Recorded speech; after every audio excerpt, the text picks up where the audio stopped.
All right, everybody. Thank you for joining this episode of Thumos School for Men. I'm your host, Charlie Ford, and today we have Brandon Licatino on the call today. How you doing, Brandon? I'm doing well, man. How about you? All right, doing really well, man. It's kind of exciting to talk to you, man. You are the brother of Jody Licatino, the founder of Thumos.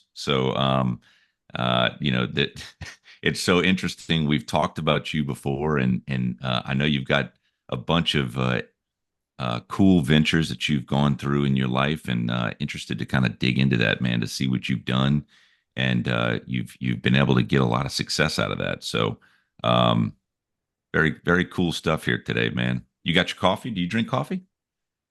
Man, I'm actually, it's like a little energy drink, basic white girl drink.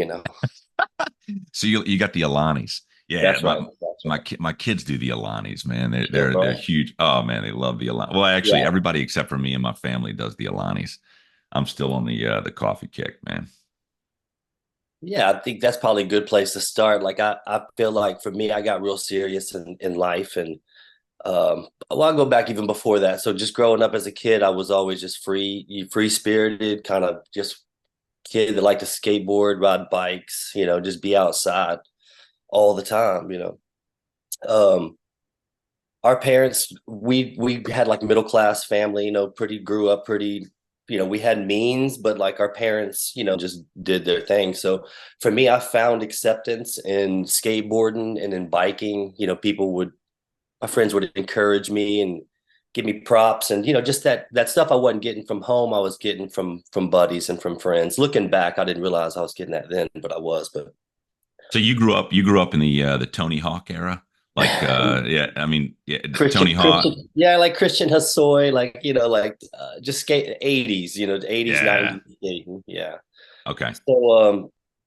So yeah, so for me, my parents divorced when we were 13, 14. So I got off into drugs pretty bad. My parents partied a lot. And then that went on for me till I was probably about 22 or so. Then I got sober at 22.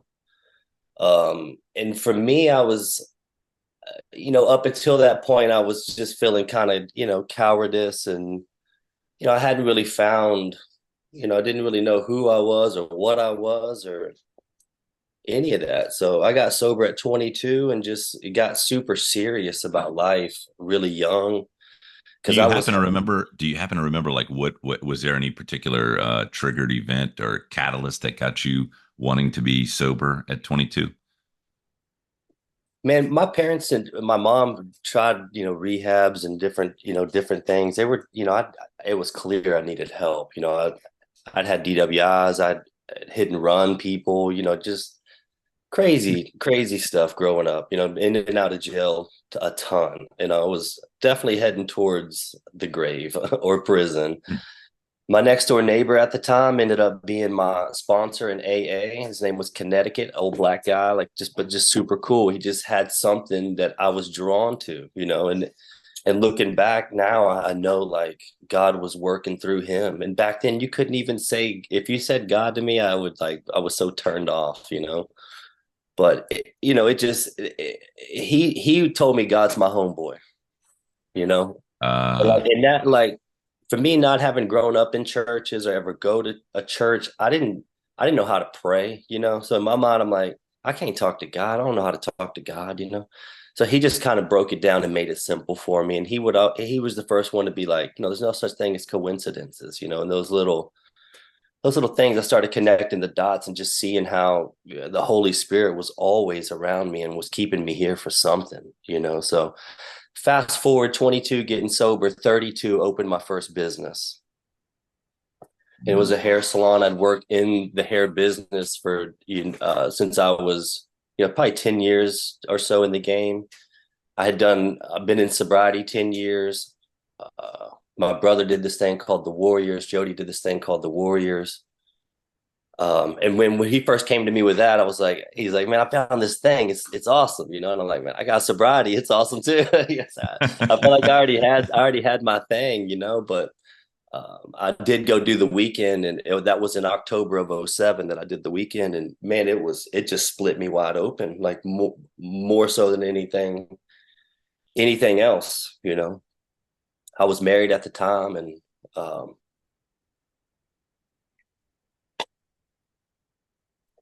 I just started my personal journey to like getting better young. So so you would you say 22 when you did that, when you made that decision, is that when you started looking at life differently, or was it throughout your sobriety? Like what was it? I guess would you say 22 was sort of your kind of your renewed, refreshed outlook on life, or would it be like 32? Yes, Okay. there's So, been many of rebirths, I would say. and so, what was your, can you kind of describe like your mindset before you were 22 to your mindset after 22? Like your outlook, what was the Yeah, difference? great question. For me, I feel like, before 22, I was just sort of cowardice and just not really knowing any direction, just kind of lost. And then when I got sober, I just became on fire. I became somebody with a mission, with a purpose, at 22. And then only reason I opened my first business is because I was just tired of the way other people did it. I'd heard that saying Gandhi had, be the change you want to see, that just resonated with me. It's like I can sit here and bitch about the way all these other people do it, or I can go try to do it better. And so I was just driven. I felt like I was driven by God to do this. Like I felt like I was spared for a reason, you know. And so so at 32, I felt like I was on a mission from God to create a business that was unlike any other, a workplace unlike any other. That was my goal. It was like I didn't want to do it to be known or to be. I just wanted to create the space that I always wanted to work in. So, and this was the, you said hair salon? Yeah, it's called Roots. Was the name of the first business I had. Okay. And I hear that was, oh, look at that. You got the tat on the hand. I love it. Did, what, so, I mean, it was different. This was different than anything that you've, that like the typical, hair salon type place. It was cool, yeah, because it was just a super modern building. It was in the city in Houston. It was in Montrose, which is in like the museum district, the coolest area in Houston, pretty much. In my mind, like I went to that area when I was like 15 as a kid and just been like, dude, if I could live out here one day, that'd be amazing. And then here I am opening a business at 32 there. So it's been a lot. Did you have a partnership? I mean, how did Yeah. you, okay. So Yeah. you, So my first business, I went in with my in-laws, and man, you talk about learn a lot of lessons. I learned so many lessons. My father-in-law came over from a corporate background and was trying to work in the salon and try to manage, and it's just a shitstorm every day because I don't know if you've known anybody in and around the salon industry, but it's a whole different thing. Like, it's like herding cats. Yeah, creatives don't love to be managed. So it's you're saying it's very artistic, and the artistic types don't want to kind of be tied down or put in a box. they don't want to be told what to do, pretty much, and they Mm. will only listen to somebody else that's like them, like as far as barbers go or hairdressers go. So at that time, I was doing both barbering and women's hair, but it got to a point where I just stopped doing the women's hair altogether. We opened a barber shop up a year after the salon, and man, the barber shop just took off. Now, what was the name of that one? Called Cutthroat. Cutthroat. Nice. And so like, would you? So you open up Roots. Did you start? Was there like a fire in you that said, "Oh man, this whole business thing, me doing the business, opening businesses is where I want to be"? Like, did something bust in you at that point to make you want to start opening other businesses? What was it? Man, again, I go back to I think it was just kind of trying to create this space that I really hadn't seen done yet. It was never a financial thing. Like it still isn't really a financial thing. Like I like the money and I want the money, but I like to create. I like to create spaces. I like to create businesses. I like to create, you know? And Uh, like and to me, I started taking myself real serious, and I thought that it was all just business and me just being successful and doing these things. But looking back, I've always just been creating, man. We ended up with so I had Roots, and then we opened up Cutthroat, and Cutthroat just took off. It did well. We opened that up on a street called Washington in Houston, which is really close to downtown.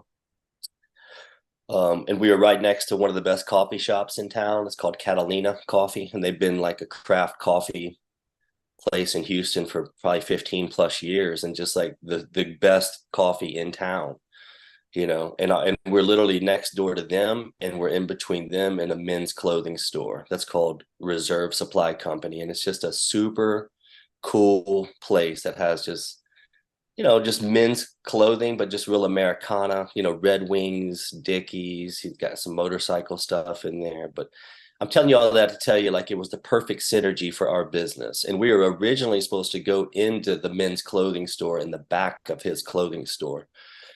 We even had the lease drawn up. We'd been telling all our friends, hey, we're going in this space. It's going to be awesome. And at the last minute, he came to me and said, hey, man, I don't think we're going to do it. We're nervous you guys are going to end up being too busy, which I thought weird, you know. But I went from this extreme high to being like, dude, Cutthroat's about to happen, about to open up, to him being like, hey, we're not going to do it, you know. And instead of me getting resentful, which I did, I mean, I was a little bit upset, but I didn't get resentful because 2 months later, he called me telling me, hey, man, the space next door is available. I've already talked to the landlord and you're in. So the ah, space in us going into his space didn't work out because it wasn't supposed to. And we ended up being neighbors, and that ended up being the perfect space for us. So from there, the business took off because it was around the time Instagram was just coming out. It was just blowing up, and we were oh, so doing these like you got into the whole social media, like doing all the marketing on social media and we everything. weren't marketing at all, dude. This was Oh, like pre this is like it's like so like Instagram had just started, you know. We did these things called barber socials. So there'd be like once a month we would invite other businesses, we'd invite all these people, and then we had these like photo booths come out. So like everybody was like promoting us for us. You know what I mean? Because it was like Instagram was a new thing. The shop looked really cool. And literally, man, like that is what did it. It like the shop just took off. We ended up, you know, having more locations and multiple partners and people stealing from us. And I mean, I could go on for days about the shit that I've been through with these businesses, dude. and when you so all right, when you opened this place up, you still had involvement in Roots. Absolutely. Yeah. That was doing pretty good at the time. It wasn't doing as well as when it first opened, but it was doing pretty good. Okay. When I opened up Roots, when I committed to it, it was just me in this big ass space with 8 chairs. And I was like, I don't know how I'm gonna do this, but I'm gonna do it. You know. So I've always been willing to take to act to have faith. You know, I've I hear these people talk about faith, but man, they don't practice it, dude. You know, it's like they don't practice it. So So would you say? I told you that part to tell you that the first time that I got a call from two stylists telling me that they were going to work there, I literally broke down in tears, dude. I was like, I can't believe this shit's about to work, dude. You know what I'm saying? Like, I can't believe it. Like somebody believes in this shit other than me, you know?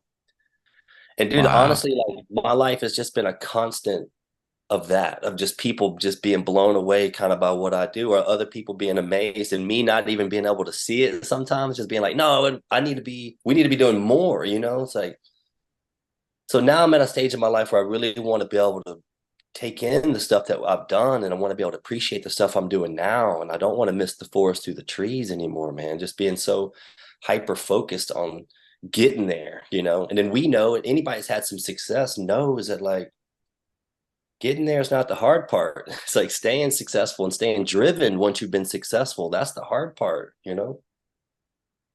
Wow. So take us back. You're doing the Cutthroat. You open that place up. Is was there? I mean, at this point, you have to. I mean, now that you have involvement in Roots plus Cutthroat, you have some level of oversight. You have to hire people, a lot of people, right? Like you're starting to have to manage more people.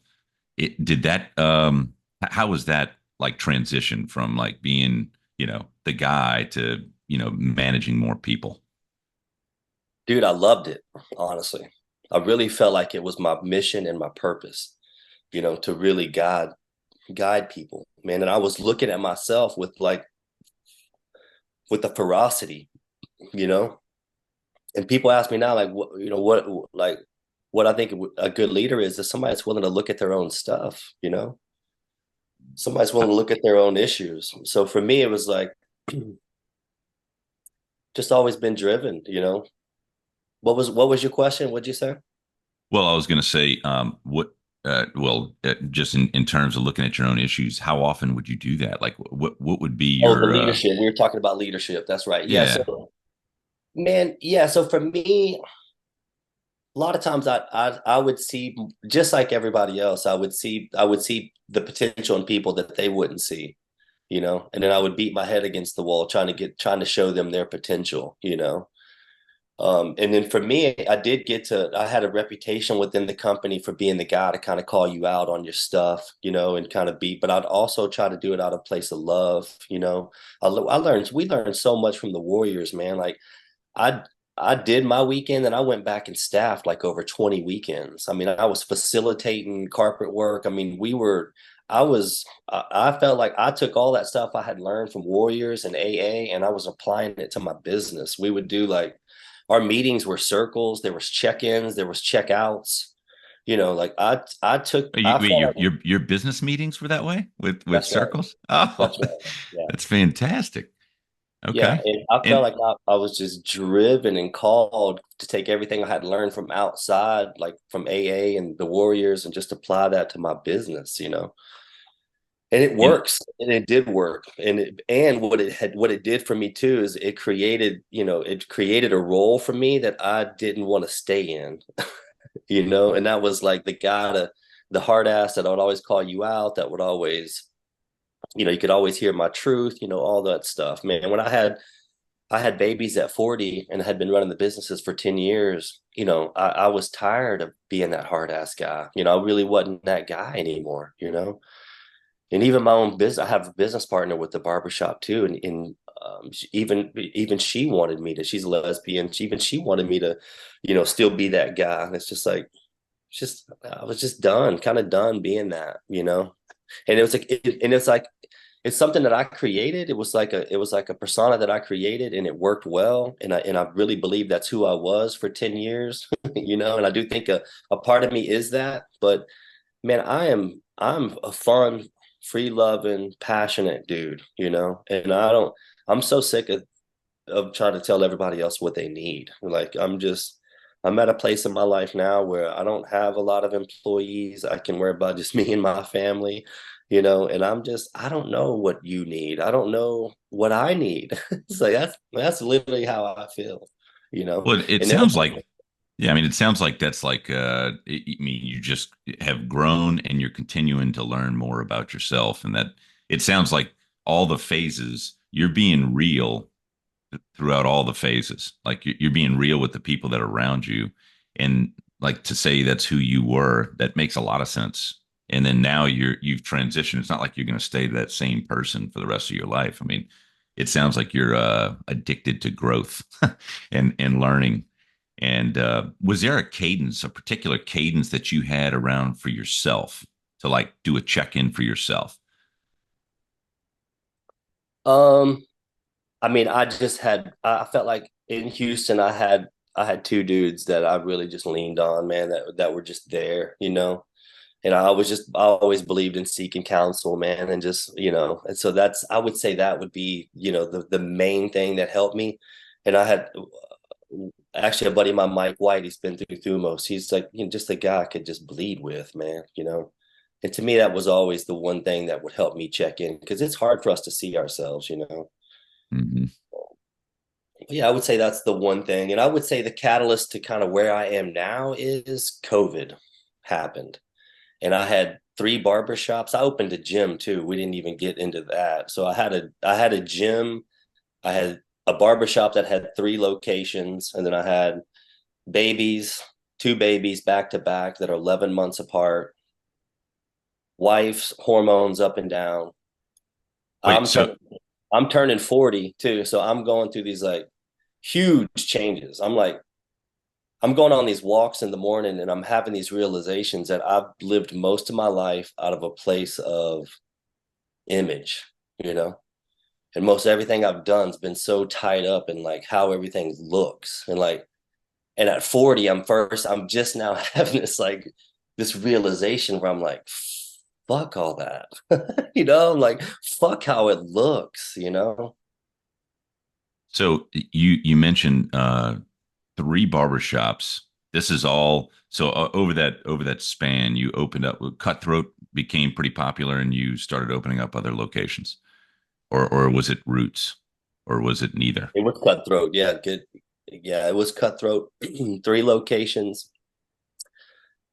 So one of the locations we opened up, we did it with one of our barbers. That was kind of the vision. So I felt like for me, like I had somebody that believed in me. My father-in-law believed in me in the beginning, and that's how Roots got started. So in my mind, I'm like, I'm gonna open up businesses with barbers because I'm gonna believe in them just like somebody believed in me, you know? And that's what we did. We did it. So our first shop we opened up with our buddy Ryan. It was on Telephone Road. It was a cool location, going well. The dude just did not know how to not spend. He kept spending money, spending money, spending money. So that partnership didn't work out. He ended up buying us out. He changed the name of the shop. Um, while all that was going on, we went in partnership with another barber to open another location on 19th Street in the Heights, which is another extremely desirable location. It's just like super cool. I don't know if you're familiar with Houston or the Heights, but 19th Street's where you would want to be if you have a business. So we'll open up that shop with that guy. He's got skin in the game and he's partnered with Cutthroat. So he's partnered with me and my business partner pretty much. 2 years in the game, he come to find out he's been not depositing cash tips. So he's been pocketing the majority of the cash tips to the sum of $48,000 that he stole from us. So we don't have any, we don't have any none of us went to business school, dude. None of us know what to do, so we ended up just having him get out of the partnership. So and that ended up being fine. But dude, just the wear and tear of all this dude was at my house for Christmas, you know, and I'm working beside him for 2 weeks, knowing that he stole, but having to wait to see how much he stole. So shit like that, that just people, when people say must be nice to have a business, it's like they just don't know. So would It, you say this is when you going through things like that? I would imagine are things that kind of would is that things like that that led you when you turned 40 to start rethinking, the kind of shit you want to go through, kind of stuff you want to put up with. yeah, I think it's just seeing too. It's like no matter how much you do for people, it's never enough. So it's like, why am I gonna keep pouring into all these other people that don't give a damn when I got my own family? You know what I'm saying? So to me, I just leaned into my family more, man, and stop trying to. And what is it about me that needs to help all these people around me? That's the question I needed to ask myself. And some of that is ego and needing to be that guy that's helping everybody. So So at what point did you open up the gym? the gym we opened up after I had Cutthroat maybe a year or so. So it was just like back to back, dude. Like I think I had just had a little success and I was just like, it's on. You know what I'm saying? I'm like, it's Mm. on, dude. Because I mean, I was doing competitive bodybuilding too, man. My brother was into working out and shit. That really wasn't my thing, you know what I mean? But when I got sober, I went to him and I was like, man, I don't want to look like you, but I want abs. You know what I mean? And like, dude, I just had good genetics for it, and I was being sober. I needed something to put my energy into, so I ended up getting into competitive bodybuilding, and I, did coaches, and man, I was living a disciplined lifestyle like you wouldn't believe, and that just had me on fire. I felt like work was easy, especially in the creative realm because people aren't as disciplined. So once I felt like I was creative and I had some discipline, I really had kind of forgotten about the creative stuff a lot and didn't even consider myself a creative anymore, which is sort of sad. But that's, I think when I got sober, I just turned all that old stuff off and kind of wanted to forget about all my past, you know? And that's where I am now. The name of my new business is called Stay True. Stay true. And what is that business? It's a bike shop, barber shop. Oh, wow. Tell me about that. How did that originate? Well, when me and my brother were young, my parents owned a bike shop in Baytown. It's called Bicycle Plus, and we raced BMX bikes when we were young. I think I started when I was 5. Jody was like 7.5 years older than me. So I had some really fond memories of bike shops. And the only other job I had other than cutting hair was I worked at the same bike shop that my parents owned. That, they sold it to somebody else, but I worked there in high school. So only other job I had was bike business. So when I fast forward, when I gave up bodybuilding after having the babies, I grabbed a mountain bike and I was like, oh shit. I was like, I love this. I forgot I love this. Like it took me right back to just pedaling took me right back to just that free fun loving, passionate, creative kid, and that's just exactly what I needed to reconnect with.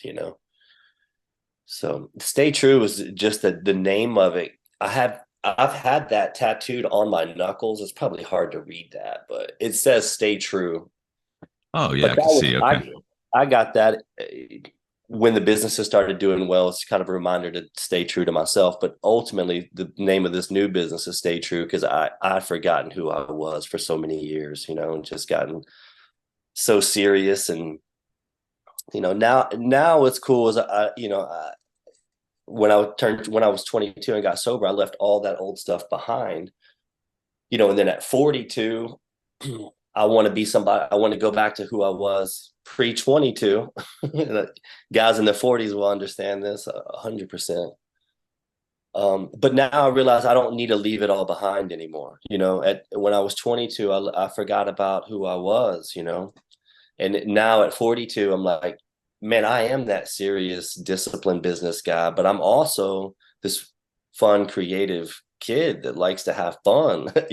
So it's been a journey, and I expect there to be quite a few more rebirths, honestly. I don't think this is the final product. So Oh, I but mean, yeah, based on your history, there's no way you could think that. I mean, look yeah, at it's like you had one self in your teens, then another self in the 20s, and then you transition in the 30s. But what's so cool is like you're given a depiction of exactly what you would suspect a person through growing would have, which is you when you had the discipline. When you didn't have the discipline, you're going all crazy. You get to yeah. 22, then you needed the discipline to recover, and you almost needed to suppress that artistic side of you because it was too close. And you go through and you start building businesses with the discipline side, and then at some point you start to realize you're on the other end of the spectrum and say, you know what? I got to get back into my artistic side. It's beautiful. The fact that you're able to now be at that place and then to grow from here. And I mean, it feels like you've been through a lot, but in terms of actual chronological age, it feels like you're just getting started. I mean that's what it seems like to me. Dude, when I Um, sold when I sold my part of the Cutthroat 2 years ago, we took I took a couple of years off, and I thought I was going to be like retired at like 40 something. But it didn't take long for me to realize like I need something, I need purpose. And like I took a couple of years off cutting, man. I've done that since 1998. I've cut hair, dude.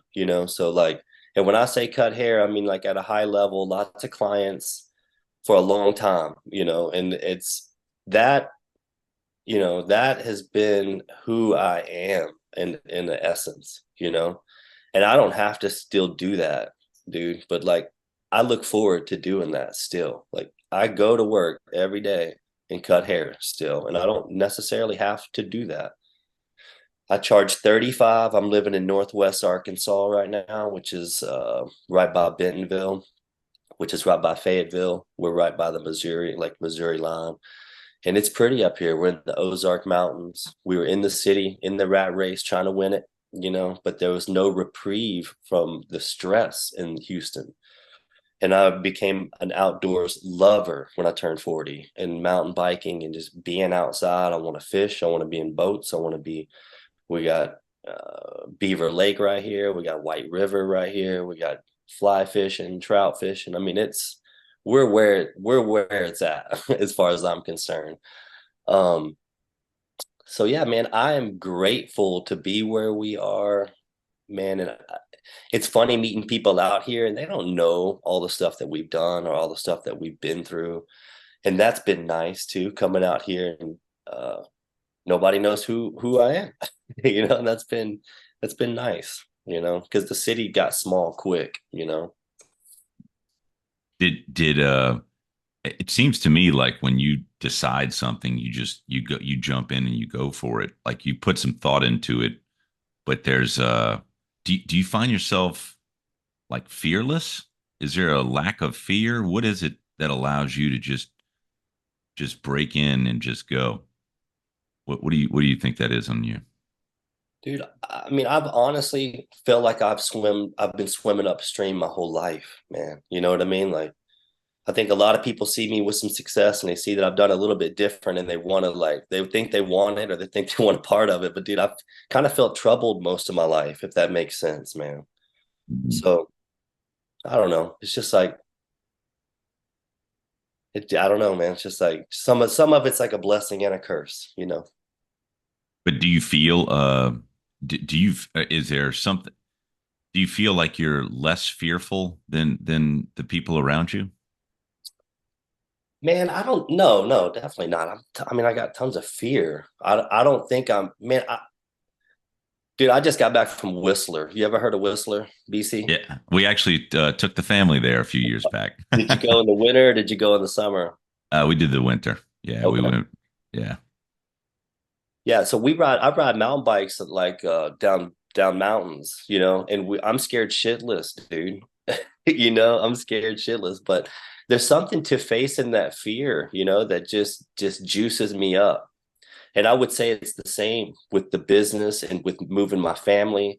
I would think it's not that I'm not scared. It's that I'm willing to step into the fear and I love what I get from that. I love the payoff of it. And then it kind of goes back to what we were talking about earlier. It was like people talk about faith, but they don't practice it. I feel like we just try to practice faith, man. That's it. And to do that, you got to make some moves in life that you're going to feel alive, because there's no guarantees. I mean, we're starting a bike barbershop, man, and everybody that we tell that to, they glaze over. They're like, "What? Wait, what?" They're like, "What?" And people literally come in and they're like, "We hope this makes it," and it's like, if you knew me, you wouldn't worry. It will make it. You know. And how long have y'all been open? How long has State True been open? We opened up December last year. Yeah. Okay. It's cool, man. It's a cool build out. It's a cool space. I think it's a cool idea. We're not trying to reinvent the wheel. It's just like I said, my parents had a bike shop when I was a kid. I've been cutting hair in Houston for 20 plus years, talking about oil and gas shit for too long. I'm sick of it. I want to talk about bikes. I'm like, Does so do you have like a crew of people doing the hair at Stay True or right now uh it's just me. I've been looking for a barber, but I haven't found anybody. I'm looking to kind of apprentice somebody, somebody I can take up and train and yeah. show them the old ways, just And professionalism, dude. Like a lot of these new guys and new people that cut hair, it's like not only can they not cut hair, they can't converse at all either, you know. And to me, I always took pride in my craft, but I also took pride in the conversation. And I felt like this is time for me to kind of share my story, for me to hear their story. So I've always looked at the haircutting experience as way more than just you coming in for a cut. I looked at it as my purpose. So it's almost like therapy. I mean, when it, anytime you go into any barbershop, it's amazing to me how much is said, how much is discussed. It's like it's got to be like therapy for many people. Yeah, I mean, there's some psychology behind it because we're actually touching you. So there's instantly going to be a trust that you're gonna, you're gonna let down some guards just because we're touching you. Some people don't get but touched by anybody at all. So that's another thing to think about. But to me, I'm like, man, I'm there for my clients. I'm there for my clients. I'm there for my clients. When COVID happened and I couldn't cut hair, I kid you not, I lost my mind, man, because I got so much out of it. Like I did not realize how much I got out of it, dude. I just hearing people's stories and being able to be there for people, it has done more than me than I ever knew until COVID happened. So yeah, just know that whoever you're getting your haircut by is probably getting a lot out of whatever y'all are talking about too. It's a cool thing, man. And what's cool is I'm just the barber. You know what I mean? I can say and do whatever. Like I'm just your barber. What do I know? That is so cool, man. And how old are your girls now? They're 5 and 6. Oh man, so you're right at the prime, kid age here. What do you like? What do you hope to do differently as a father, knowing everything that you know right now with your girls? Like, what is it? What's your top priority when you think about you being a dad in after the journey that you've been on so far? Man, I'm actually doing it, man, and that's just being there, being present, filling them up. I hear all these stories about these teenage girls, man, and I'm not naive, and I know what it is, but at the same time, it's like I believe it's up to us as the father and as her mom to fill up their love tanks, man. It's up to us. And if we fill up that love tank as much as my goal right now is to love on them, dude. Like love on them and yeah, of course, be stern, but most importantly is to love on them. And it's so easy for me to do, and it heals me when I do it, which is crazy. It's like loving on them the way I needed to be loved heals me. Crazy. It's crazy. So to me, and all this business, all this other shit, I wanted to go work at a bike shop. Honestly, I told my wife when I came back out here, I'm gonna go work at a bike shop. I'm gonna go be a mechanic. I don't want to talk to people. I'm just gonna go do my thing.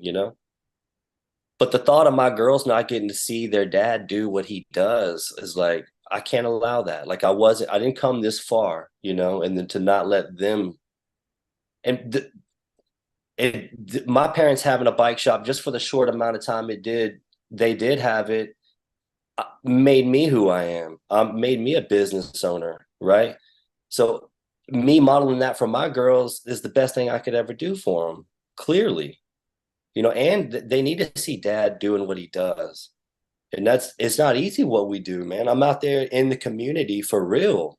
For Right. real. We're actually serving the community.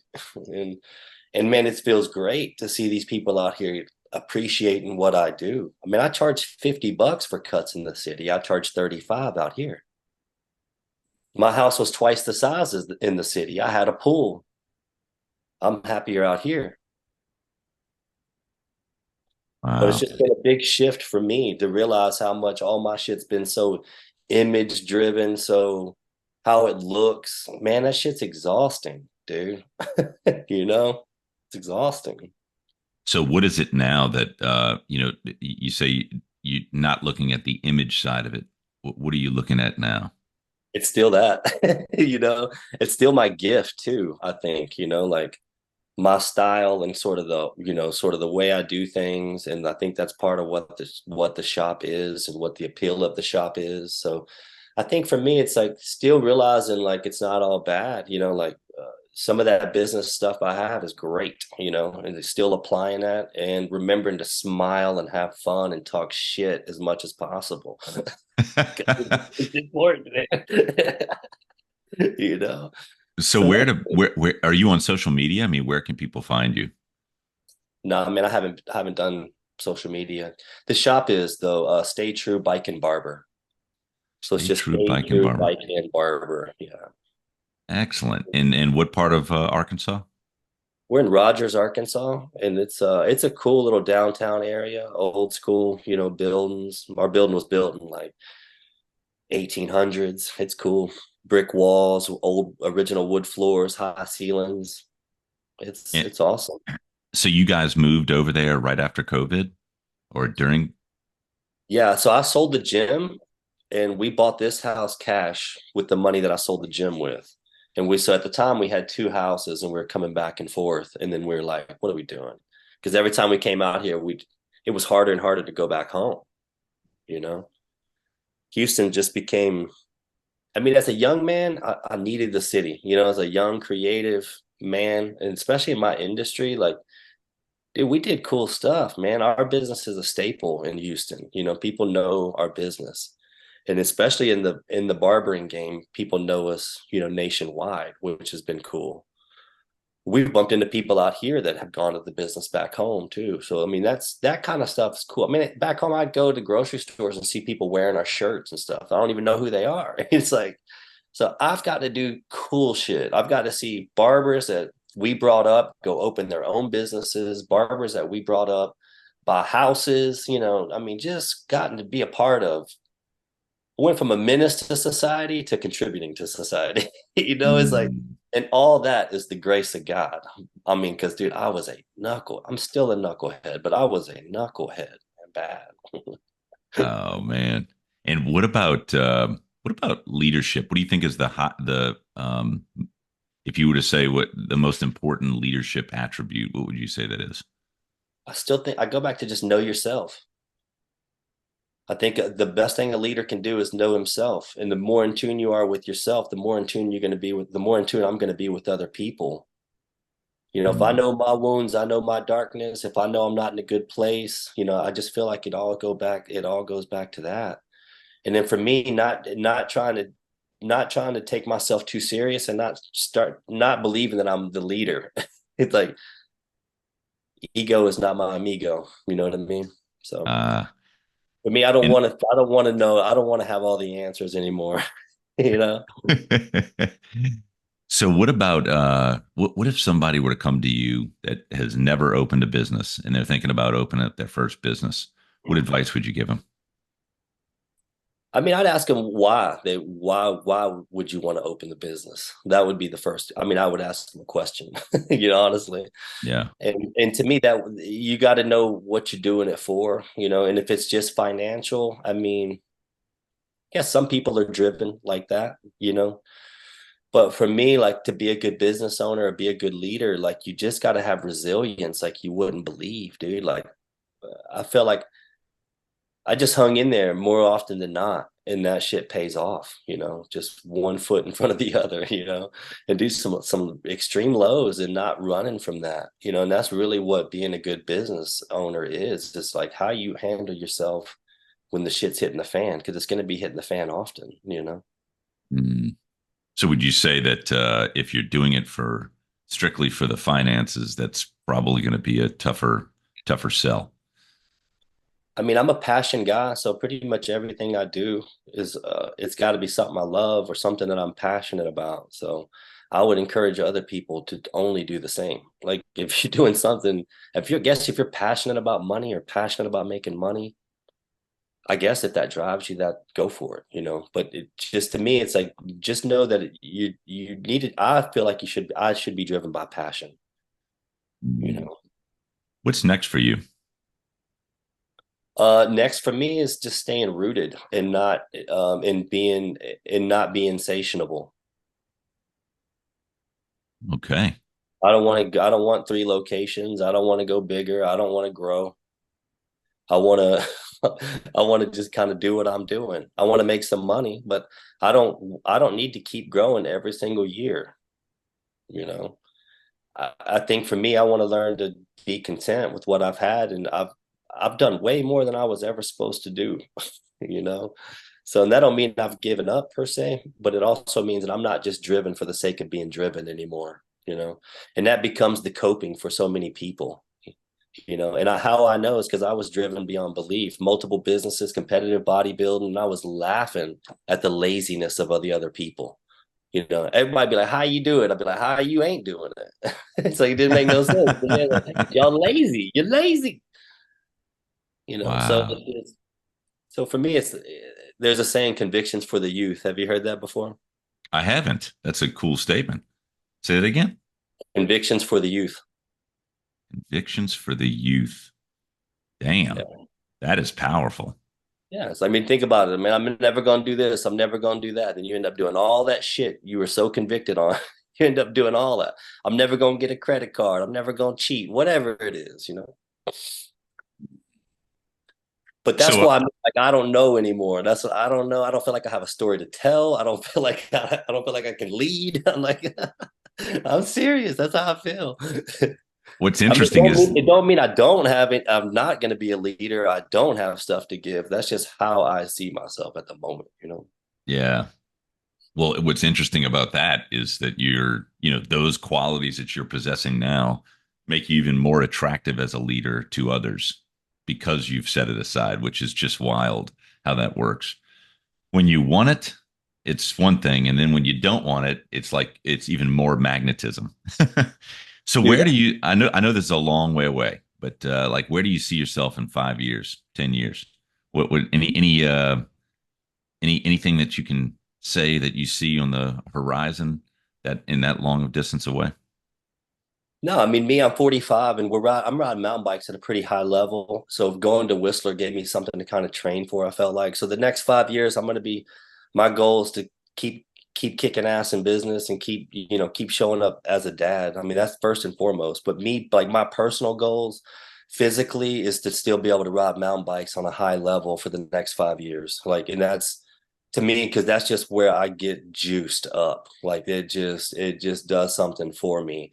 And I'm realistic. I don't think into my 50s I want to still be bombing down mountains, but maybe I will be. I don't know. But like, so yeah, the next 5 years is just keep progressing with my riding, keep riding the way I am, and then keep dadding the way I am, and just keep building this community out here. Like, I came out here and we're legit building a community. Like it's been sick, It's like lots of little dudes, lots of young men love our shop. Lots of, boys come in and they look up to me. So it's cool, man. It's cool. And I'm literally just being me now, and it's taken Mm. 40 plus years to learn how to do that. But like, it feels good, man. It feels really fucking good, honestly. Man, that's good to hear. Damn, that's good to hear. I know we're right at time, and I know you got I mean, as much as you want to say you're kind of chill, I know you're a busy man. So I really, really appreciate you taking the time and being on the podcast today, Brandon. Dude, It's been really cool getting to know you, brother. dude, great questions, by the way, dude. I was sitting there like, I don't know what I was saying. So thank you for the questions, man. You're awesome at this. And Absolutely. I've got to ask you, have you heard of Casey Kasem before? That was my idol growing up, man. Of Casey course it Kasem, was, yo. yeah. Like, Casey Kasem in the top 40. Absolutely, man. damn, bro, Oh you yeah. got it. You got it, Uh, bro.